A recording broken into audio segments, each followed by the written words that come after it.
आप सभी छात्रों का स्वागत है। तो छात्रों, आज की इस वीडियो में हम आपको कक्षा 11वीं जो आपका विषय अर्थशास्त्र इकोनॉमिक्स है उसकी त्रैमासिक परीक्षा 2023-24 यानी कि जो आज आपका 12 सितंबर को विषय अर्थशास्त्र का पेपर होने वाला है उसके लिए complete real question paper with complete solution बताने वाले हैं। तो छात्रों, करते हैं वीडियो को स्टार्ट। छात्रों, ये जो आपको पेपर हम बता रहे हैं इसके 90% चांसेस हैं कि आपको सेम टू सेम देखने को मिल सकता है आज के पेपर के लिए। तो आप इसे बहुत अच्छे से तैयार कर लीजिएगा। वीडियो को अभी कभी लाइक कर लीजिएगा, चैनल को सब्सक्राइब करके जितने आपके फ्रेंड हैं सबकी हेल्प हो तो उन्हें वीडियो शेयर कर दीजिएगा। ओके, तो अभी करते हैं वीडियो को स्टार्ट। यहाँ पर आप देख सकते हो कुल प्रश्न रहेंगे 23, समय मिलेगा 3 घंटे, पूर्णांक रहेगा 80। सब्जेक्ट है आपका अर्थशास्त्र। निर्देश आप पढ़ सकते हो कि सभी प्रश्न हल करना अनिवार्य है और बाकी के निर्देश भी यहाँ पर से आप देख सकते हो। अभी हम देख लेते हैं प्रश्नोत्तर। तो छात्रों को सबसे पहले प्रश्न क्रमांक 1 है, सही विकल्प चुनकर लिखिए। तो पहला प्रश्न, निम्नलिखित में से कौन आर्थिक गतिविधियों में संलग्न है। तो आर्थिक गतिविधि मतलब जिस भी गतिविधि से आपका पैसा या रुपये उत्पन्न हो। तो बच्चों के लिए किताब खरीद रहा है ना, तो किताबें खरीद रहा है तो मतलब इसमें कहीं ना कहीं धन की बात हुई है। और फिर एक किसान स्वयं के लिए उपभोग के लिए गेहूं उगा रहा है, तो गेहूं में भी उगा रहा है तो धन की बात कहीं ना कहीं धन लगेगा, है ना। पर एक व्यक्ति मंदिर जा रहा है, इसमें कोई धन लगेगा यह जरूरी नहीं है। इसलिए आपका जो राइट आंसर क्या रहेगा, आ और बा का यह राइट आंसर रहेगा। मतलब पहले का उत्तर क्या हो जाएगा आपका दा। इसके बाद दूसरा प्रश्न आपका, डेटा के समक्ष कहा जाता है तो क्या कहा जाता है, सांख्यिकी कहा जाता है डेटा के समक्ष को, यह आपका राइट आंसर रहेगा। फिर आंकड़ों को तालिका के रूप में प्रस्तुत करने की प्रक्रिया कहलाती है तो क्या कहलाती है, सारणीकरण कहलाती है, यह आपका राइट आंसर हो जाएगा। अगला प्रश्न छात्रों, सांख्यिकी गणना का विज्ञान है, यह किसका कथन है। तो किसका कथन है, यह A.L. बाउले का कथन है, यह आपका राइट उत्तर हो जाएगा। पांचवा प्रश्न है, अर्थशास्त्र का जनक कहा जाता है तो एडम स्मिथ को कहा जाता है। अर्थशास्त्र के विभाग होते हैं तो 5 विभाग होते हैं। कितने विभाग होते हैं, 5, यह आपका राइट आंसर रहेगा। सांख्यिकी खालिस्तान जटिल डेटा है। तो सांख्यिकी क्या है, जटिल डेटा है। सांख्यिकी क्या है, सरल जटिल डेटा है, यह आपका राइट आंसर रहेगा। फिर सभी उत्पादन गतिविधियों का आधार है, तो उपभोग जो है ना, यह सभी उत्पादन गतिविधियों का आधार है। फिर सांख्यिकी आंकड़े बहु कारणों से प्रभावित होते हैं, है ना, बहुत कारणों से प्रभावित होते हैं। फिर मानव की जरूरतों को पूरा करने के लिए संसाधनों का उपयोग होता है। तो इसमें आपका चौथा जो प्रश्न था इसका उत्तर आप खुद चेक कर लीजिएगा। पांचवा जो है स्थानीय वर्गीकरण में, तो स्थान वर्गीकरण चर बन जाते हैं। फिर जो है आपका खालिस्तान वर्गीकरण डेटा की विशेषताओं के अनुसार किया जाता है, तो गुणात्मक जो आपका वर्गीकरण है ना, यह खालिस्तान वर्गीकरण डेटा की विशेषता के अनुसार किया जाता है। आखिरी प्रश्न, खालिस्तान विधि छोटे आकार की जनसंख्या के लिए उपयुक्त है, तो इसमें आपको उत्तर क्या लिखना है। तो यहाँ पर छात्रों आपको उत्तर लिखना 7वें में जनगणना। क्या लिखना है, जनगणना जो है वह विधि छोटे आकार की जनसंख्या के लिए उपयुक्त है। इसके बाद तीसरा प्रश्न है, सही जोड़ी बनाकर लिखिए। आ और बा में आपको मिलान करना है। तो पहला है किसान, तो किसान को जब आपका मिलान होगा वो आ जाएगा सेवा प्रदाता से, ठीक है, यानी कि खा नंबर से, ये पहला। फिर दूसरा है दुकानदार, तो दुकानदार क्या हो जाएगा आपका विक्रेता, ठीक है। तीसरा है कैब ड्राइवर, तो कैब ड्राइवर क्या हो जाएगा आपका सेवा धारक। चौथा है एक बहुराष्ट्रीय कंपनी निर्माता है, तो ये क्या है, एक कर्मचारी। तीसरे का चौथे का क्या हो जाएगा, घा हो जाएगा। चौथे का क्या हो जाएगा, घा। इसके बाद पांचवा जो है मोड, तो मोड क्या है आपका है उच्चतम आवृत्ति, और मध्य का क्या है मध्यमम पद, ये आपका राइट उत्तर हो जाएगा 6वें का, ठीक है।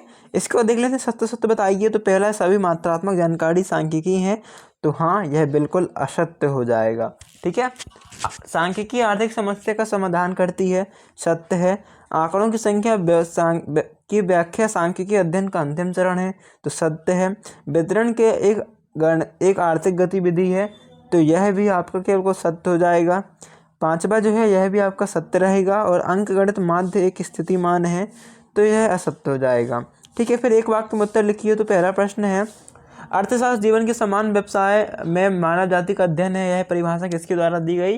तो छात्रों यह जो परिभाषा है वो दी गई थी अल्फ्रेड मार्शल के द्वारा। किसके द्वारा, अल्फ्रेड मार्शल के द्वारा। इस प्रकार से आपको लिखना है अल्फ्रेड मार्शल। फिर नेक्स्ट क्वेश्चन है, किस प्रक्रिया में कच्चे माल को उपयोगिता वाले अंतिम उत्पादों में परिवर्तित किया जाता है। तो दूसरे में आपका उत्तर रहेगा उत्पादन। क्या रहेगा, उत्पादन। फिर थर्ड, तथ्यों को सरल और निश्चित रूप में प्रस्तुत करने में क्या सहायक है। तो इसमें आपका उत्तर रहेगा सांख्यिकी, ठीक है। थर्ड में आपका उत्तर किया जाएगा थर्ड की बात कर रहा हूँ, ठीक है। थर्ड में आपको उत्तर रहेगा सांख्यिकी, सांख्यिकी, ठीक है। इसके बाद फोर्थ क्वेश्चन है, किन चरों को संख्यात्मक शब्दों में व्यक्त किया जा सकता है, जिसमें आपका उत्तर जाएगा मात्रात्मक चर, ठीक है। चौथे में आपका उत्तर क्या आएगा, मात्रात्मक चर। अगला प्रश्न है, हम अंक गणितीय रेखा ग्राफ को क्या कहते हैं, तो क्या कहते हैं, समय श्रृंखला ग्राफ, ठीक है। क्या लिखना है, समय, इसके बाद श्रृंखला, ठीक है, समय श्रृंखला और फिर ग्राफ और लिख देना है। तो नेक्स्ट क्वेश्चन है, किसी तालिका के दो मुख्य घटक लिखिए, तो किसी तालिका के लिए दो मुख्य घटक क्या हो जाएंगे, शीर्षक और उपशीर्षक। क्या लिखना है आपको, शीर्षक और उपशीर्षक, उप फिर शीर्षक और लिख दो, ठीक है ना।